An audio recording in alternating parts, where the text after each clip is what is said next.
الله الرحمن الرحيم الحمد لله رب العالمين وبه نستعين وصلى الله وسلم على سيد الأنبياء والمرسلين وعلى آله وأصحابه أجمعين ومن تبعهم بإحسان إلى يوم الدين أما بعد.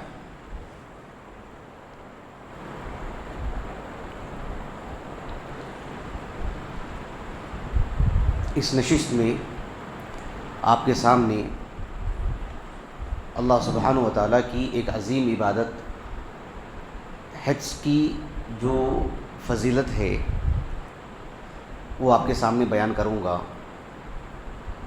بحیثیت مسلمان ہم جانتے ہیں الحمدللہ کہ یہ جو عبادت حج ہے ارکان اسلام میں سے 5واں رکن ہے. اس عبادت کے جو مسائل اور احکام ہیں جاننے میں دشواری اس لیے بھی ہوتی ہے کہ نماز کی طرح 5 وقتہ ادا کی جانے والی عبادت تو نہیں ہے، جس کی وجہ سے یہ مسائل جاننے میں تھوڑی سی دشواری ہوتی ہے. اس عظیم عبادت کے جو مسائل ہیں، جو احکام ہیں، اس کو اچھے انداز میں انجام دینے کے لیے اور ایک مسلمان بھرپور اس سے مستفید ہونے کے لیے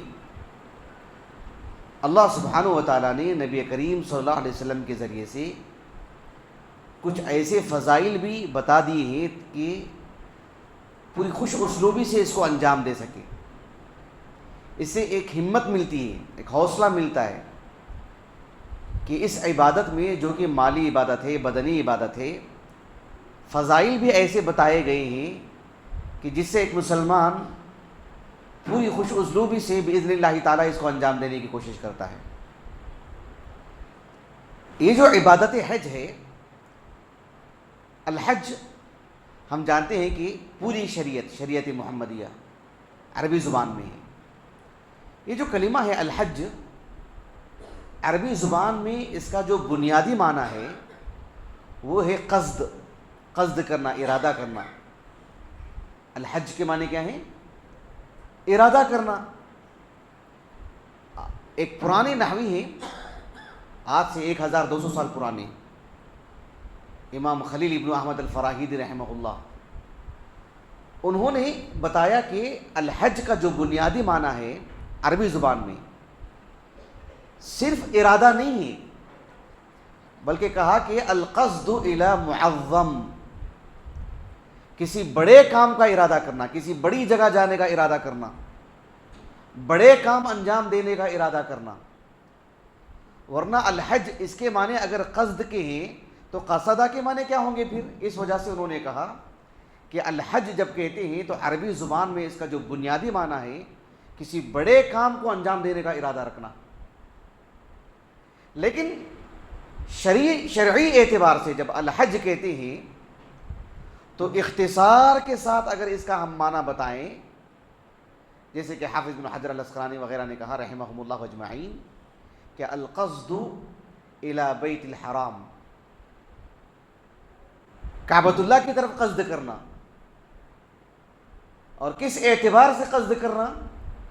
باعمال مخصوصہ، جو مخصوص اعمال ہیں، نیت سے لے کر کے آخری عمل تک، طواف وداع تک، تو جو بھی اعمال ہیں سب اس کے اندر داخل ہیں. مخصوص اعمال مخصوص جگہوں پر مخصوص گھڑی میں جو انجام دیے جاتے ہیں، یہ اس کو جو ہے مطلب الحج کہا جاتا ہے. اللہ سبحانہ و تعالیٰ کی خاطر اگر کوئی حج کرتا ہے، صحیح معنوں میں کوئی حج کرتا ہے، اللہ رب العالمین کے ہاں اس کا بہت بڑا مقام ہے اس بندے کا. ذرا تصور کیجئے آپ کہ حج کی جو عبادت ہے اللہ سبحانہ و تعالیٰ نے ہر مسلمان پر تو فرض نہیں قرار دی نا، ایک مستطیع پر. لیکن اللہ سبحانہ و تعالیٰ جب کسی کو حج کرانا چاہتے ہیں کسی بندے سے تو اسے مستطیع بنا دیتے ہیں. یہ اللہ کی شان ہے، اللہ کا خصوصی فضل ہے. اللہ سبحانہ و تعالیٰ کو کسی بندے کے حق میں منظور ہو کہ اسے حج کرنے کی سعادت دینی ہے تو اللہ تعالیٰ اسے مستطیع بناتے ہیں، اس کے لیے راستے آسان کرتے ہیں، اس کے لیے سہولیات دے دیتے ہیں. وہ سوچتے رہ جاتا ہے کہ کیسا ماحول بنتے جا رہا ہے. اور اتنا محترم انسان ہے وہ اللہ کے پاس، اتنی تکریم کرتے ہیں اللہ تعالیٰ اس کی۔ ایک حدیث ہے جو سنن ابن ماجہ کی ہے، کتاب المناسک میں، عبداللہ بن عمر بن خطاب سے مروی ہے حدیث رضی اللہ عنہما۔ شیخ البانی رحمہ اللہ نے اس حدیث کو حسن کہا ہے۔ اللہ کے رسول نے کہا صلی اللہ علیہ وسلم، الغازی فی سبیل اللہ والحاج والمعتمر، یعنی حج اور عمرہ کرنے والے جو افراد ہیں نا، حج کرنے والے افراد، عمرہ کرنے والے افراد اور ایک غازی، ان کے بارے میں اللہ کے رسول نے کہا صلی اللہ علیہ وسلم کہ وفد اللہ، یہ اللہ تعالیٰ کا وفد ہیں۔ کیا ہیں؟ اللہ تعالیٰ کا وفد، وقف نہیں، وقف بل کی بات نہیں کر رہا ہوں، اللہ تعالیٰ کے وفد ہیں۔ کیا ہیں؟ وفد۔ وفد کا مطلب کوئی سمجھتے ہیں؟ وفد کس کو کہتے ہیں؟ اردو زبان میں بھی مستعمل ہوتا ہے نا، یہ فلاں جگہ کا، فلاں ادارے سے، فلاں ملک کا ایک وفد، سنا ہوگا نا آپ نے، ایک وفد آیا ہے۔ وفد کس کو کہتے ہیں عربی زبان میں؟ کہ جیسے ایک ملک ہے ہمارا ملک بھارت، ایک اور ملک لے لیجیے جیسے حکومت سعودیہ یا کوئی بھی دنیا کا کوئی بھی ملک، ایک ملک جب دوسرے ملک سے تعلق رکھتا ہے، اس تعلقات کو استوار رکھنے کے لیے، بات چیت کرنے کے لیے، ایک ملک دوسرے ملک کے پورے افراد ایک دوسرے ملک کو چلے جاتے ہیں کیا؟ نہیں نا۔ کون جاتے ہیں؟ اس ملک کے چنندہ افراد جاتے ہیں اس ملک کو۔ جیسے یہ علاقہ ہے، دوسرے علاقے والے سے بات کرنا ہے، اس علاقے کے کون لوگ جاتے ہیں؟ یہاں کا چنندہ جو افراد ہوتے ہیں، منتخب افراد، وہی تو جاتے ہیں۔ پڑھے لکھے ہوں، اخلاق میں ہوں، معاملہ فہم ہو، سبھی تو چن کر کے بھیجا جاتا ہے۔ تو اللہ کے رسول نے کہا صلی اللہ علیہ وسلم، حج کرنے والا شخص، عمرہ کرنے والا شخص، کہا کہ وفد اللہ، یہ اللہ کا وفد ہیں، اللہ نے سبوں میں سے ان کا انتخاب کیا، چنندہ فرد ہی ہے، چنے ہوئے افراد ہیں، منتخب افراد ہیں، وفد اللہ کہا۔ اور اللہ کے رسول نے کہا صلی اللہ علیہ وسلم کہ دعوہم فاجابو، کہ اللہ تعالیٰ نے انہیں بلایا کہ آؤ حج کرنے کے لیے، آؤ عمرہ کرنے کے لیے، دیکھو میرے ان بندوں نے قبول کر لیا۔ کہ کتنی بڑی بات ہے، اللہ اکبر۔ حالانکہ حج کرنے کی سعادت کون دے رہے، توفیق کون دے رہے، پیسہ کس نے دیا، ماحول کس نے بنایا، صحت کس نے دی؟ اللہ نے مسلمان بنایا، پیسہ بھی دیا، ماحول بھی دیا، حالات سازگار ہو رہے ہیں، بلا بھی رہے ہیں، لیکن کیا کہہ رہے ہیں اللہ رب العالمین؟ انہوں نے مجھ سے دعا کی، میں نے دعا قبول کی اور میں ان کو حج کرنے کے لیے بلایا، ایسا نہیں کہہ رہے ہیں۔ اللہ کے رسول نے کہا صلی اللہ علیہ وسلم کہ دعوہم فاجابو، اللہ نے کہا کہ آؤ حج کرنے کے لیے، دیکھو میرے بندوں نے میری دعوت کو قبول کیا۔ کتنی شرف کی بات ہے، اللہ اکبر۔ اللہ نے کتنا بڑا کر دے رہے ہیں حاجی کو، عمرہ کرنے والے کو۔ اور پھر وہاں پہنچنے کے بعد کہا کہ فسألوہ فأعطاہم، اللہ سے وہاں وہ سوال کریں گے اور اللہ تعالیٰ ان کے سوالات کو ان کے سوالات جو اللہ سے جو مانگیں گے، جو طلب کریں گے، اللہ تعالیٰ وہ سب ان کو عطا کریں گے۔ تو اللہ سبحانہ و تعالیٰ نے کہا کہ اللہ کے رسول نے کہا صلی اللہ علیہ وسلم، اللہ سبحانہ و تعالیٰ ان کے حق میں گویا کی بات کہہ رہے ہیں کہ دیکھو اللہ نے دعوت دی تو وہ آ گئے، اب یہ سوال کریں گے تو اللہ تعالیٰ انہیں نوازے گا۔ یہ ایک حج کرنے والے اور عمرہ کرنے والے کی بہت عظیم فضیلت ہے۔ حج کی بات آتی ہے تو ایک حدیث سب کے علم میں آ جاتی ہے، سب جانتے ہیں اس حدیث کو، خطبات جمعہ میں، دروس میں، بیانات میں، کتابوں میں، ہر جگہ پر۔ جیسے مثال کے طور پر ایک متفق علیہ روایت ہے صحیح بخاری صحیح مسلم کی، دونوں میں کتاب الحج میں ابو ہریرہ رضی اللہ عنہ کہتے ہیں رسول اللہ صلی اللہ علیہ وسلم نے فرمایا، الحج المبرور لیس لہ جزاء الا الجنہ، بہت ہی معروف حدیث۔ ابو ہریرہ رضی اللہ عنہ سے ہی ایک اور حدیث مروی ہے صحیح بخاری صحیح مسلم میں، صحیح بخاری کی کتاب الحج میں اور صحیح مسلم کی کتاب الایمان میں۔ اللہ کے رسول صلی اللہ علیہ وسلم سے پوچھا گیا، ای الاعمال افضل، اعمال بہت ہیں، سب سے افضل عمل کون سا ہے؟ آپ صلی اللہ علیہ وسلم نے اس نشست میں اس صحابی کو ایک مناسبت سے 3 اعمال بتائے، ورنہ یہ سوال اللہ کے رسول کے پاس آتا رہا ہے صلی اللہ علیہ وسلم۔ اور شخص کے اعتبار سے آپ صلی اللہ علیہ وسلم جواب الگ دیتے رہے ہیں ترتیب کے اعتبار سے، لیکن ایمان باللہ کو اس میں فوقیت رہی ہے۔ تو اس میں 3 اعمال اللہ کے رسول نے کہا بتایا صلی اللہ علیہ وسلم، اور ایک عمل بتایا کہ حج المبرور۔ کیا کہا؟ سب سے افضل عمل حج المبرور۔ سنن ترمذی میں ابواب الحج، اس میں بھی ایک حدیث آتی ہے عبداللہ بن مسعود سے رضی اللہ عنہ۔ امام ترمذی رحمہ اللہ نے اس حدیث پر حسن صحیح غریب اس طرح کا حکم لگائے ہیں۔ شیخ البانی رحمہ اللہ نے اس حدیث کو صحیح کہا ہے۔ اللہ کے رسول نے کہا صلی اللہ علیہ وسلم وَلَيْسَ الْحَجَّةُ الْمَبْرُورَةُ ثَوَابٌ إِلَّا الْجَنَّةِ، یعنی اس طرح کے احادیث کئی صحابہ سے مروی ہیں، ام المومنین عائشہ سے بھی رضی اللہ عنہا، جس میں کہا گیا کہ الحج المبرور الحج المبرور الحج المبرور، یہ لفظ کتنی کثرت سے ہم سنتے آئے ہیں، اور اس کا بدلہ یہ بتایا گیا، اس کی جزا یہ بتائی گئی کہ لیس لہ جزاء الا الجنہ۔ الحج المبرور کہتے کس کو ہیں؟ شارحین حدیث نے جو بھی باتیں کہی ہیں اس کا اگر ہم خلاصہ بیان کریں اس میں 3 باتیں آتی ہیں۔ الحج المبرور، الحج المبرور کی جو فضیلت، جو اہمیت بتائی گئی ہے کہ اس کا بدلہ تو جنت ہی ہے، اللہ نے جنت رکھی اس کے لیے۔ الحج المبرور، جو اس طرح کا حج جس کو نصیب ہو۔ کیا مطلب ہے الحج المبرور کا؟ الدرر السنیہ ایک ویب سائٹ ہے جو ایک موسوعاتی کام اس میں ہوا ہے، ہر باب میں حج سے متعلق بھی، اس میں شارحین حدیث نے جو باتیں کہی ہیں الحج المبرور، اس سے متعلق خلاصہ کلام 3 باتیں بتائی ہیں۔ باتیں یقیناً آسان ہیں، ہلکی پھلکی ہیں، لیکن اللہ سبحانہ و تعالیٰ کی توفیق سے اگر اس پر عمل کر لیں، اس کا لحاظ کر لیں، تو الحج المبرور کی جو فضیلت ہے وہ فضیلت انشاءاللہ جو ہے مطلب میسر ہوگی، نصیب ہوگی انشاءاللہ۔ کہا کہ ایک بات یہ ہے، کہا کہ الخالی من الریاء والسمعہ، اخلاص کے ساتھ اس عبادت کو انجام دینا چاہیے۔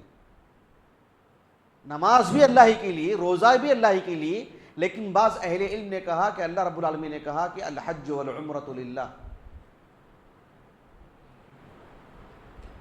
تو حج اور عمرے کی خصوصی جو نشاندہی کی گئی اللہ کے لیے، وَلِلَّهِ عَلَى النَّاسِ حَجُّ الْبَيْتِ، یہ بھی آیت کریمہ سورہ آل عمران کی، سورہ بقرہ میں بھی اللہ رب العالمین نے اس بات کو بیان فرمایا۔ خصوصیت کے ساتھ حج کو کیوں اتنا اہتمام کے ساتھ اس بات کو بیان کیا گیا کہ اللہ کے لیے؟ کہا کہ اس میں عام طور پر انسان جو اتنی عظیم عبادت ہے، کہیں نہ کہیں لوگوں میں دکھانے کے لیے، لوگوں میں بیان کرنے کے لیے، وہ اخلاص سے عاری ہو جاتا ہے یہ عمل۔ کہا کہ جو شخص بھی اللہ کی خاطر عمل کرتا ہے، دیکھیے اگر کوئی آدمی حج کے لیے جا رہا ہے، عمرہ کرنے کے لیے جا رہا ہے، اپنی بیوی بچوں کو تو بتائے گا، اپنی دوست احباب کو بتائے گا، جہاں اس کا کام کاج ہے، اس کا اپنا کاروبار ہے یا کسی کمپنی میں جاب کر رہا ہے، اس کی اپنی دکان ہے، کہیں بھی ہو، آس پاس کے افراد کو بتائے گا، وہ بتانے میں کوئی حرج نہیں ہے۔ سوشل میڈیا کا بھی دور ہے، اگر اس میں لکھتا ہے کہ میں سفر حج پہ نکل رہا ہوں، میں سفر عمرہ پہ نکل رہا ہوں، ہر انسان کی ضرورتیں الگ الگ ہیں، ہر انسان کا دائرہ الگ الگ ہے، کسی کا دائرہ بہت سمٹا ہوا ہے، کسی کا دائرہ بہت وسیع ہے، تو اس طرح سے وہ بتاتا ہے اپنے یعنی اس کا جو حلقہ تعارف ہے، جہاں تک اسے پہنچانے کی اسے حاجت ہے، تو پہنچانے میں کوئی حرج نہیں، بتانے میں کوئی حرج نہیں۔ اخلاص یہ ہے کہ خالص اللہ کے لیے کرے، اللہ کی رضا کے لیے کرے۔ تو الحج المبرور کا مطلب یہ ہوتا ہے کہ سب سے پہلی بات یہ کہ وہ خالص اللہ سبحانہ و تعالیٰ کے لیے حج کرے، اور دوسری بات یہ ہے کہ حج کے جو ارکان ہیں، جو واجبات ہیں، ان کا اہتمام کریں، نبی کے طریقے پر حج کریں،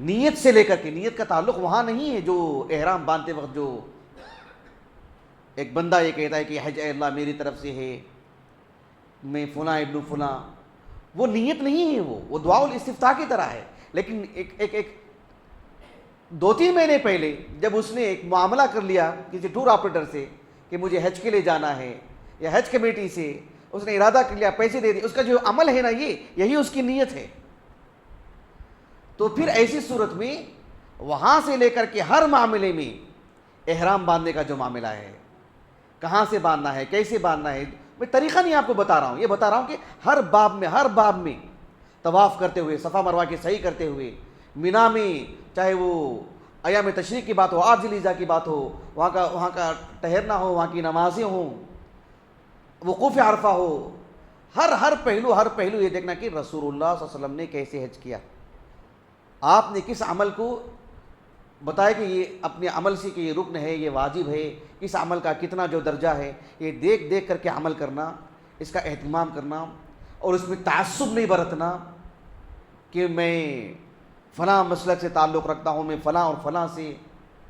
یہ تعصب کہیں نہ کہیں اس کا عمل برباد کر دیتا ہے. اتنا ہی نہیں ہے، کیا ممکن، کیا بعید کہ جو ہے مطلب وہ اللہ کے پاس مسلمان بھی رہے کہ نہ رہے، کسی افراد کو لے کر کے تعصب برتتا ہو، کسی مسلک کے لیے تعصب برتتا ہو. یہ بہت ہی اہتمام کے ساتھ، اس میں بہت ہی نزاکت والا معاملہ ہے. ہر قدم پر اللہ کے رسول نے کیسے عمل کیا، نبی کا کیا طریقہ ہے، وہی دیکھنا اور اسی پر عمل کرنا. تو پھر یہ دوسری شرط ہے، اگر یہ شرط بھی نہ ہو وہ الحج المبرور نہیں ہے. اور تیسری جو بات ہے وہ یہ کہا کہ لا یخالطہ اثم، یعنی اس میں کسی طرح کا فسق و فجور والا معاملہ، کوئی گناہ، بیوی کے ساتھ جو تعلقات ہوتے ہیں کس حد تک اس میں دوری بنائے رکھنا چاہیے، الفاظ کو لے کر کے، پھر جو ہے دیگر جو حرام کام ہیں، فسق و فجور والے کام، یا پھر جھگڑے والے امور ہیں، ان سے بچنا کرنا، ان سب سے اپنے آپ کو بچائے رکھنا. یہ 3 چیزیں ہیں.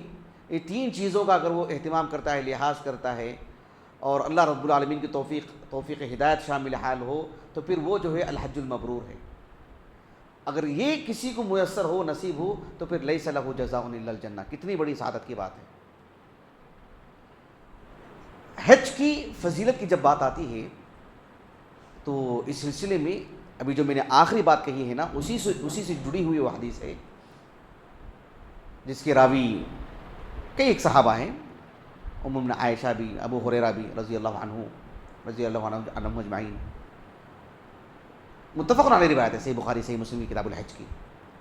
ام المؤمنین عائشہ کہتی ہیں رضی اللہ عنہا، رسول اللہ صلی اللہ علیہ وسلم نے فرمایا کہ من حج للہ فلم یرفث ولم یفسق رجع کیوم ولدتہ امہ، کہ جس نے اللہ کی خاطر حج کیا اور اس میں الرفث، احل لکم لیلۃ الصیام الرفث الی نسائکم. الرفث یعنی ایک شخص کا اپنی بیوی سے تعلقات اس کے جو بنتے ہیں، اس کے لیے جو مقدمات ہوتے ہیں الفاظ کی شکل میں، ان سے بھی بچنا، ان سے بھی دوری اختیار کرنا حالت احرام میں. اور ایام تشریق میں بھی ان سے اگر وہ مکمل طور پر بچتا ہے، اور پھر دیگر جو فسق و فجور کے کام ہیں، جو اللہ تعالیٰ کی اطاعت سے نکل جاتا ہے، اللہ تعالیٰ کی اطاعت سے دور ہو جاتا ہے. اہل علم کہتے ہیں، جس میں امام نووی اور دیگر اصحاب علم بھی رحمہم اللہ اجمعین، کہ ولم یفسق کیوں کہا گیا، جبکہ آج اس گھڑی میں بھی اللہ تعالیٰ کی نافرمانی سے بچنا ہے نا، اس گھڑی میں بھی، اس کے بعد والی گھڑی میں بھی، گھر میں بھی، بازار میں بھی، آج بھی اور کل بھی، اس کو حج سے کیوں جوڑا گیا ہے خصوصیت کے ساتھ؟ اس لیے کہ حج جو ہے انسان کی جو عام زندگی ہے، عام زندگی سے بالکل ایک الگ زندگی ہے. وہ مخصوص ایام کے لیے، اس کے لباس میں، اس کے رہن سہن میں، سب سے بالکل الگ، اس کے قیام سے لے کر کے، اس کے تعلقات سے لے کر کے، سب اعتبار سے وہ بالکل ایک الگ ہی زندگی. ایسے میں دنیا بھر کے لوگوں کے ساتھ وہ رہتا ہے اور پھر وہ اپنوں سے دور رہتا ہے. ایسی صورت میں بہت ممکن ہے کہ وہ اس میں فسق و فجور آ جائے، گناہ کی گنجائش اسے نظر آ جائے، غفلت کا شکار ہو جائے. تو ایسی صورت میں خصوصی طور پر اس عبادت کو بچانے، اس عبادت میں اسے تنبیہ کی گئی ہے کہ جو ہے وہ کسی طور پر بھی فسق و فجور کا کام انجام نہ دے. کہا کہ ایسے شخص کے لیے رجع کیوم ولدتہ امہ، وہ بالکل نو مولود کی طرح حالانکہ رجع کا یوم ولدت امہ صرف حج کے لیے خاص نہیں ہے، اور بھی دیگر کچھ ایسے اعمال ہیں جن میں یہ فضیلت جڑی ہوئی ہے بسند صحیح۔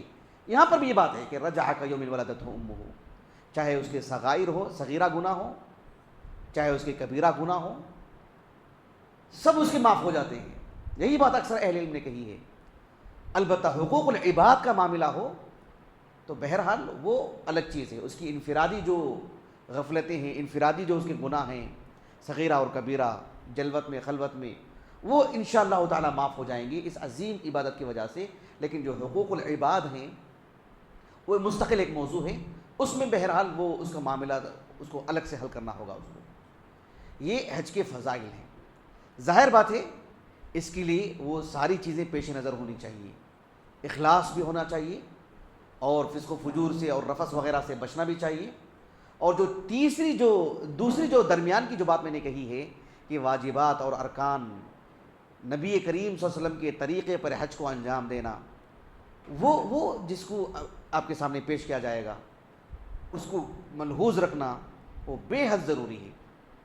یہ چیزیں ہوں تو پھر الحج المبرور، یہ چیزیں ہوں تو پھر رجع کا یوم ولدت امہ۔ اللہ سبحانہ و تعالی ہم میں سے جس کسی کو بھی حج کی سعادت سے اللہ نے مالا مال کیا ہے، اللہ سبحانہ و تعالی ان کے لیے حج کی جو آنے والے جو مراحل ہیں وہ آسان فرمائے، اور حج کی سعادتوں سے مالا مال فرمائے، اور غفلتوں سے اللہ ہماری حفاظت فرمائے، اور ہمارے ملک بھارت میں جو حج کے مسئلے کو لے کر جو فی الحال بظاہر ایک رکاوٹ بنی ہوئی ہے، اللہ تعالیٰ اپنے فضل و کرم سے، اللہ تعالیٰ اپنی ایک مبارک اور عظیم نام الواسع، اللہ تعالیٰ اپنی وسعت سے، اور اللہ تعالیٰ الجبار ہیں، اللہ تعالیٰ جبر کا معاملہ فرمائے، بھرپائی کا معاملہ فرمائے، اس کمزوری کو اللہ تعالیٰ قوت میں بدل دے، اور اللہ سبحانہ و تعالیٰ آسانی فرمائے۔ وآخر دعوانا الحمد للہ رب العالمین۔